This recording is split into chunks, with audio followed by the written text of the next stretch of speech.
Welcome back to the channel. Brian from Apex Detail here. This is the second segment of the C7 correction. We have the target top cut. As you can see, it's still a little bit hazy. But the only thing left behind after using 3D1 to cut, where I normally use 3D ACA 500, are just a couple little areas right here and right here where we have to wet sand. If you follow me on a regular basis, you would know I spot correct wet sanding with Trizact disc before correction when I see horrible spots like this. However, with this being the second time, maybe even more, that it's been corrected, we want to preserve as much clear coat as possible. So I'm using the 3D1 to cut, and if there's anything left behind, I'll make the call then to go after it with the wet sanding, with the Trizact disc, and I see three areas where I can go after them safely and make them look better, if not remove them completely, without removing or losing a whole lot of clear in the process.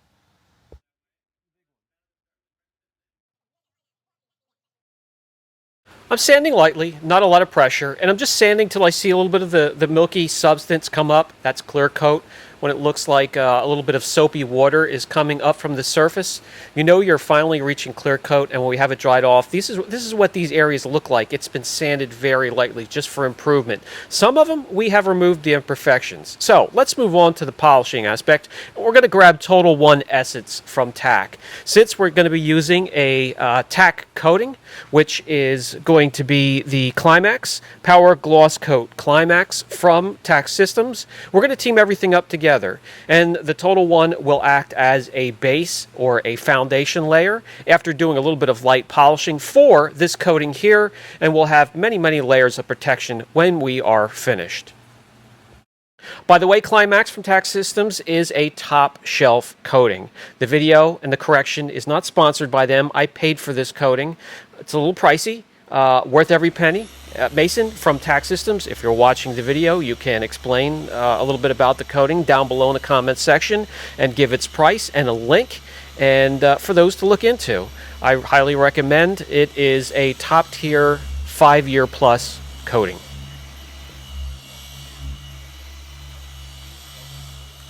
I've switched over to the dual action polisher, grabbed a Max Shine light polishing pad, teamed that up with the Total 1 Essential, which removes light scratches and swirl marks, leaving a glossy layer for the quartz coating behind. It perfectly blends in with all of the quartz coating systems.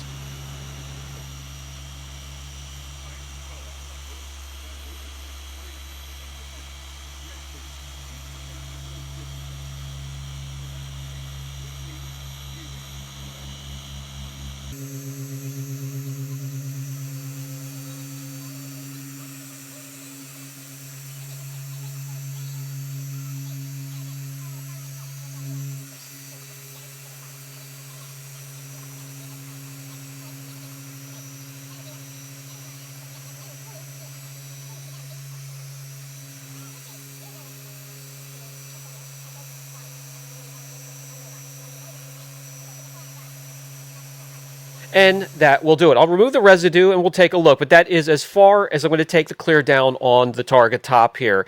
It is a huge turnaround, not perfect. There are 1 or 2 spots you could see if you're at the perfect angle with the perfect amount of natural light out that day, but it's going to be hard to spot them.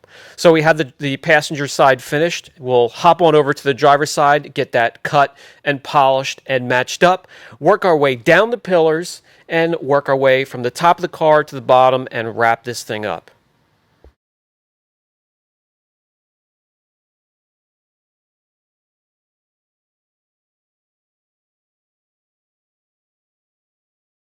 Let me hop on over to the driver's side. If you are just joining us and haven't followed along with the first video, we are cutting with 3D1. That's because the car has already been detailed. There were signs everywhere, and we don't want to compromise this gorgeous base coat by taking the clear down too far. So we're being extra careful with this correction, and we're doing one step at a time. We have the cutting finished. As you can see, a lot of the defects are removed, except for maybe 1, 2, or 3 spots. Those we will wet sand. Trizact disc, 3000 grit, something I normally do first. But we're reversing order. We're doing things just a little bit different here to preserve as much clear coat as possible. This, I believe, is just a fantastic testament to 3D1 and what it can do as a one polish system. The alpha ceramic abrasives, there's a misconception that the abrasives don't break down. They don't break down in that sense of the word, but they do wear down. But as they wear down, they keep sharpening themselves, if that makes sense. So it gives you a nice, even cut throughout the process, right out of the bottle, giving you a fantastic cut to get rid of some nasty imperfections that you see on this car. Yet, after a few passes, it will give you that gorgeous finish, that nice shine, reflective, cleared up look that you're looking for out of a one polish system. The alpha ceramic alumina abrasives within the formula are heat resistant. They don't so much break down as they do wear down, and they are absolutely perfect for surface conditioning.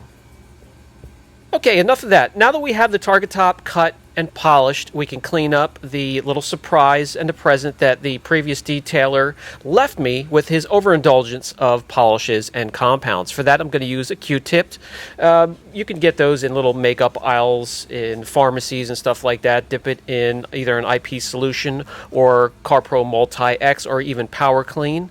And you can use detailing swabs here that you see on your left side. I'll be grabbing that soon. That comes from Adams.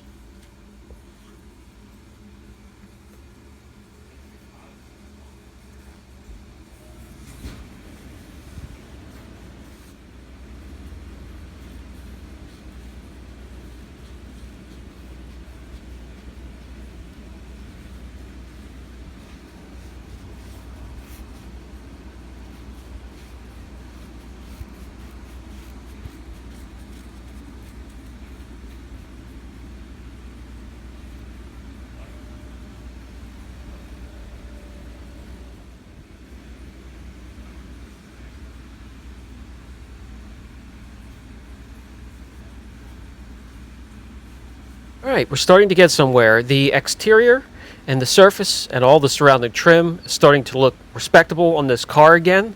So let's continue on. And to work our way from the top to the bottom, we have to go down the pillars. And as you can see, the A pillars here, they are just as bad as the rest of the car. So let's attack it with the rotary 3-inch backing plate, 3-inch Max Shine wool cutting pad, and 3D1. We'll get as much as we can in a few passes. Light pressure, keeping the speed down low because A pillars don't have a ton of material or clear coat on them to begin with, or even paint. A lot of them are painted. A lot of them have black piano finish. These here are painted, but fiberglass just like the rest of the car. So we'll keep the speed down low. We'll keep the pressure low, just guiding the polisher. Nice, even, steady pace up and down the A-pillar. See what we can remove. If there's anything left behind, I can make up my mind then if I want to attack it with the 3000 grit Trizac disc.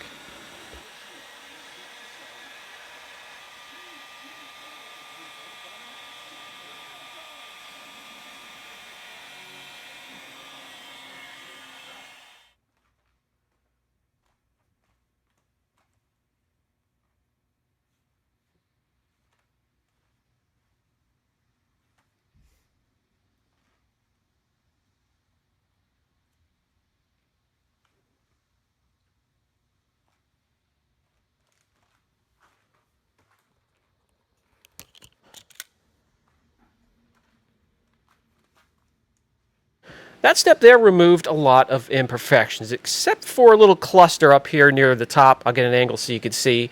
And that, I think I can attack with the Trizac disc. And we'll use 3000 grit, again, very gingerly, very lightly, do a little wet sanding.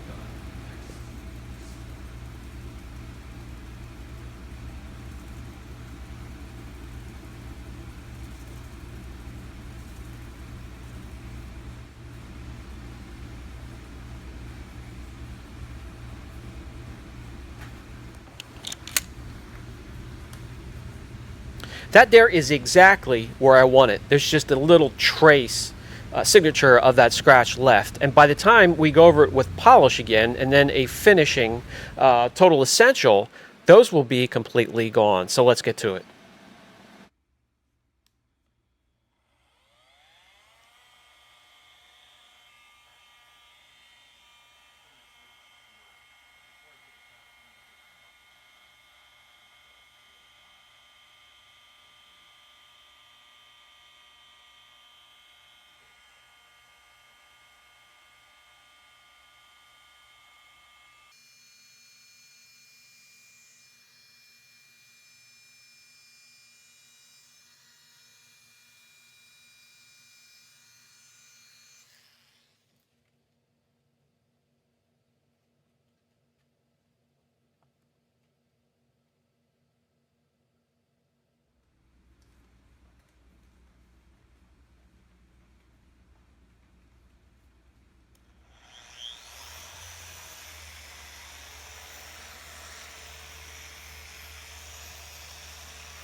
That's going to do it. I don't want to remove any more clear from the pillar here. Let me remove the residue and I'll bring you guys in and see where we stand.